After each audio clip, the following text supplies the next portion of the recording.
Olá, eu sou o Comprador Leão Jardel da Mota Pacheco, associado do Lions Club Novo Hamburgo Centro, e para nós é uma alegria bastante grande falar um pouquinho sobre registro histórico do Lions do Brasil, iniciativas, apoio aos clubes e a criação do Centro de Memória, né, do Lions no Brasil. Inicialmente saudarmos então a companheira Vera Maria da Costa Mota, governadora do distrito LC1, saudar o companheiro João Roberto Alves, coordenador da GLT, né, e também de uma forma extensiva a todo o comitê de liderança do distrito LC1 que está empenhado nesse trabalho tão bacana que é justamente, né, o Instituto Melvin Jones de Estudos Leonísticos, certo? Quero saudar também o PID Luiz Geraldo Figueira e o PCC Luiz Carlos Feitosa, nossos pares aí também nesse trabalho que está sendo feito. E especialmente a todos vocês que estão acompanhando o nosso trabalho, né? Este trabalho, na verdade, de todo esse trabalho desse grupo, e também assistindo às exposições que estão ocorrendo hoje. Então, muito obrigado por esse convite e reforço em dizer que é algo muito bom hoje estar falando sobre Lions e sobre esse tema. A nossa exposição de hoje, ela vai ser dividida em 3 etapas. A necessidade do resgate e do registro, então a gente vai entender o porquê dessa necessidade. O resgate das memórias, né, nos Lions Clubs também, então outro ponto extremamente importante. E claro, o Centro de Memória do Lions do Brasil.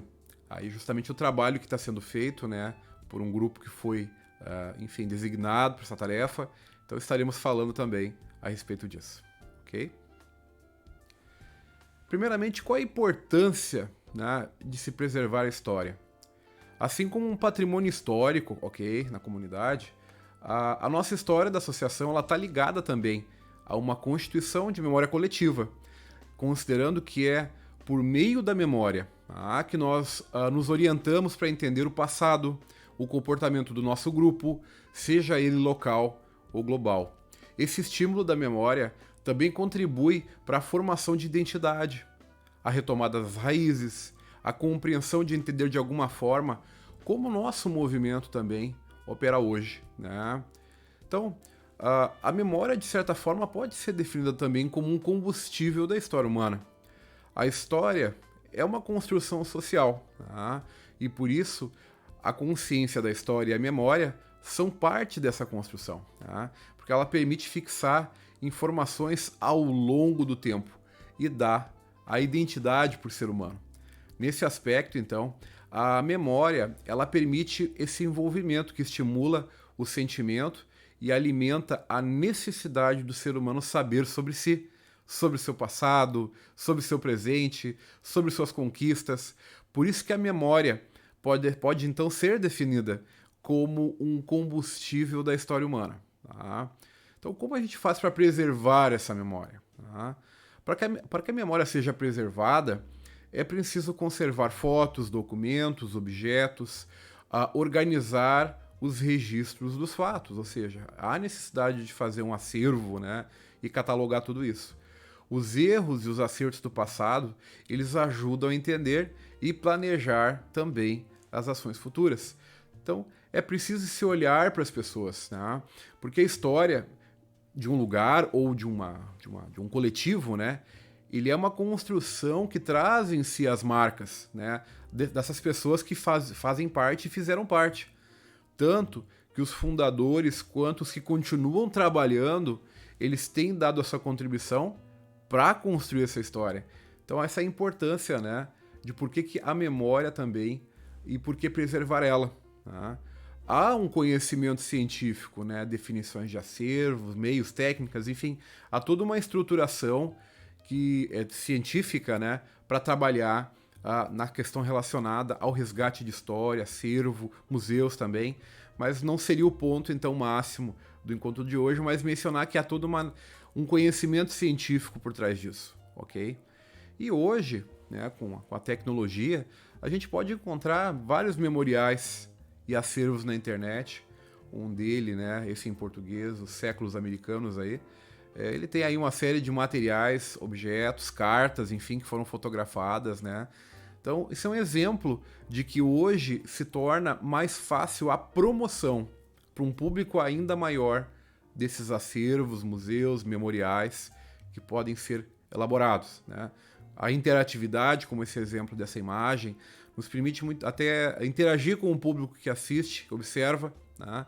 Passando a lupa ali, consegue enxergar então os caracteres ao invés da escrita manual. Então, isso é um exemplo, né, de que hoje a gente pode usar muitos recursos tecnológicos para promover. Temos o exemplo também do Google Arte e Cultura, um aplicativo do Google, que nos permite visitar museus do mundo, né? Um exemplo dessa imagem, o MASP de São Paulo. Então, ele permite fazer visitar os museus, ouvir áudio também sobre as obras, enquetes, enfim, arte moderna. Tem uma série de possibilidades que esse aplicativo permite. Quem tiver a oportunidade de baixá-lo e testá-lo vai gostar bastante, tá? Outro exemplo também aqui, o Museu Soumaya, da Fundação Carlos Slim no México. Então tu consegue fazer um tour, uma caminhada dentro do museu e observar então as obras, né? Claro, a imersividade presencial é maior, mas não deixa de ser uma forma de promover quase que de forma exponencial a arte, a cultura, quem sabe as memórias também, como foi falado, né? Para um grande número de pessoas. E os clubes, eles têm também um trabalho que pode ser realizado até para a própria preservação da história do clube, né? Que é algo muito importante, porque é algo do coletivo, daquele coletivo, e também se agrupado do coletivo como um todo do Lions. Tá? Então, os clubes têm um papel importante nesse resgate histórico, né? A cada gestão, o clube gera um conteúdo muito rico que pode ser, sim, trabalhado de uma forma organizada, servindo também de resgate histórico, né? É raro a gente encontrar clubes, tá, que fazem um balanço social do ano leonístico. É muito raro mesmo. Isso é algo muito comum no terceiro setor, né? As entidades que prestam contas, né, que dentro do terceiro setor, acabam fazendo o balanço social. Nada impede que no futuro, né, não só os clubes, mas o movimento comece a elaborar algo do gênero. Mas a prática do resgate histórico viabiliza também esse objetivo, né? Então, materiais. Que materiais que um clube pode, então, começar a fazer dentro do seu acervo histórico ou resgate histórico, assim como for? Começa por materiais físicos, como as atas do ano leonístico, né? Todas elas agrupadas num livro de atas, por exemplo, ano após ano, né? Que são documentos que podem, inclusive, ser digitalizados, escaneados, salvos, né? Fotografias, então, hoje cada vez mais fácil com celulares, então, muitas fotos são geradas no AL. Materiais de mídia, jornal, revista, TV, até mesmo hoje portais de notícia na internet. Então isso é um exemplo, né, de que tem como catalogar isso, como registrar isso. Os boletins que o clube cria, tem clubes que ainda fazem boletins, né, sejam online ou até mesmo físicos também, por que não? Reconhecimentos, né, físicos, né, troféus, placas, homenagens. Os estatutos também ao longo dos anos que o clube tem que ter, obviamente, para sua operação, e não deixa de ser um registro histórico do que acontece, como trabalhava, né, o clube, a diretoria, os balancetes e registros financeiros, né, livros publicados também, obras publicadas pelos clubes e pelos associados. Então, hoje, né, nós temos muito material para começar a construir um acervo histórico, ano leonístico após ano leonístico, e até mesmo o resgate, de alguma maneira, daquilo que já aconteceu, né, no espaço de tempo. Até o lançamento de atividades no MyLion, né, não deixa de ser um método, né, de também armazenar um pouco da história do clube que pode ser resgatado depois, claro, dependendo, né, da nossa associação. Então não deixa de ser um material, né, bacana, que serve também como uma forma de fazer esse resgate, o lançamento das atividades, no que tange atividade, claro. Tá? Falando então sobre os materiais também, a tecnologia ela beneficia, né? Hoje nós temos nuvem para poder armazenar boa parte desse conteúdo digital, né? Fotos, imagens, documentos. As fotos dos objetos também podem ser armazenados, ou seja, nós temos hoje tecnologia que facilita até uma ocupação de espaço menor no registro. Claro que o físico tem um papel importante, que o clube pode até ter mais facilidade de trabalhar, né? Então a qualidade dos materiais originais é importante, né? E também a catalogação, a organização disso, como organizar isso. E isso tem que ser feito pelo clube por alguém ou por pessoas, né? O presidente do clube e o secretário já estão realmente muito envolvidos em várias atividades. Então, ter uma comissão, né, específica para isso, ter associados para isso, é o começo, então, de um trabalho que pode ser muito interessante, né, ao passar dos anos. E em relação, então, ao Centro de Memórias do Lions do Brasil, né, é interessante fazer um resgate histórico que, a partir da década de 70, né, as instituições públicas, privadas, eles começaram a demonstrar interesse pela preservação da memória institucional. As universidades, faculdades, foram então as primeiras instituições brasileiras, né, a desenvolver projetos de recuperação e organização dessa memória institucional. Ok? Então, num primeiro momento foram criados centros de documentação, né, porque as instituições geram muito material, até como foi citado antes pelos clubes, né? E depois esses centros se formaram, então, né, com o passar dos anos, em centros de memória. Né? Olha que interessante. Né? Os centros de memória têm um objetivo geral, então, né, com a preservação da história institucional e com os objetivos secundários, né, que utilizam esses instrumentos, né, de gestão e também de organização institucional. Então, como começou um trabalho como esse, né, recentemente, né, que é de conhecimento de um grande grupo, a Associação dos Governadores do Distrito Múltiplo L, né, Brasil, ela fez uma portaria especial de nomeação, né, em 14/10/21, nomeando uma comissão organizadora para a formação, então, de um centro de memórias do Lions do Distrito Múltiplo L. Tá? Teve, então, como presidente dessa comissão, e tem o PDG o João Roberto Alves Moreira, tá, do DMLC, e como membros, então, o PCC Luiz Carlos Feitosa, do DMLA, o PID Luiz Geraldo Matheus Figueira, do Distrito Múltiplo LB, e esse companheiro que vos fala, o companheiro Jardel, da Mota Pacheco, do DMLD. Aí tem como suplentes o PID Zander e também o PDG Manuel Messias. Né? Então, como é que está esse trabalho, então? Como é que ele está andando? Né? Inicialmente, após a nomeação, o grupo fez reuniões e uma avaliação da proposta inicial, que era a criação, então, de um centro de memória físico, né, de registro agora físico, né, em um local. Né. Então, se verificou a viabilidade de um centro de memórias na Fundação Armando Fajardo, do LC1, né, e se chegou à conclusão que o espaço, frente a um resgate histórico nacional, ele não estaria acomodando, né, não teria um espaço suficiente para fazer esse trabalho. Isso acontecendo, claro, obviamente, no meio da pandemia. Né?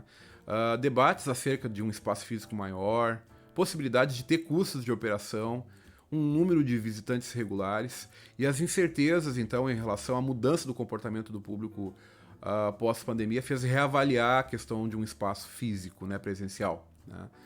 E outro ponto também que é importante é a logística de envio e recebimento, né? A catalogação desses materiais oriundos de todo o Brasil, de uma grande demanda de recursos humanos também para poder fazer esse trabalho, fez repensar também essa questão do físico, né? Pega um distrito múltiplo como o DMLD, tem próximo de 500 clubes, né? Então, tenta imaginar, né, 4 distritos múltiplos fornecendo material para isso. Então, realmente, né, se reavaliou muito bem a questão do presencial e físico, ok? As perspectivas futuras desse projeto, né? Se estabelece, então, a adoção de um centro de memórias virtual, tá? Diante de todos esses desafios que foram levantados, né? Com materiais que vão ser enviados em formato digital, né? Online. E o método, né? O modo de como vai ser trabalhado, estabelecido isso, a transmissão, como vai funcionar, isso ainda vai ser trabalhado ainda, futuramente e informado. Tá? Devido aos últimos acontecimentos, né? Que, enfim, a agenda leonística, ações de vulto nacional, a vida do presidente, se optou então fazer uma pausa nesse projeto. Né? Se tinha uma intenção de fazer a entrega juntamente com a vinda do presidente, né? Mas não teria tempo hábil, né, para fazer isso também. Então, mais um ponto que se soma para dar uma pausa nesse momento, né, no desenvolvimento. Então, um dos pontos também é buscar a viabilidade de recursos humanos e financeiros necessários para um trabalho de uma envergadura como essa, né, a nível nacional. Né? Mas reforce que os clubes e os distritos terão um papel muito importante nessa ação conjunta de resgate histórico, né? Da forma como vai ser estabelecida, né? Como vai ser determinada o andamento desse trabalho.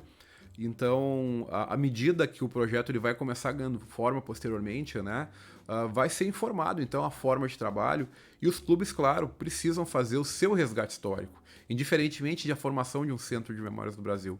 O resgate histórico é importante para um clube, ok?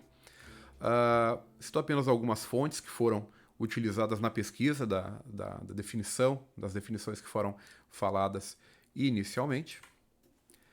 E reforço o agradecimento por esse convite, espero de alguma forma ter contribuído positivamente por esse tema, né? A gente que ama o movimento, a gente gosta da história do movimento também, é um movimento extremamente apaixonante. Então, muito obrigado a todos, muito sucesso nessas atividades de resgate histórico nos seus clubes e também nas demais atividades do movimento. Muito obrigado.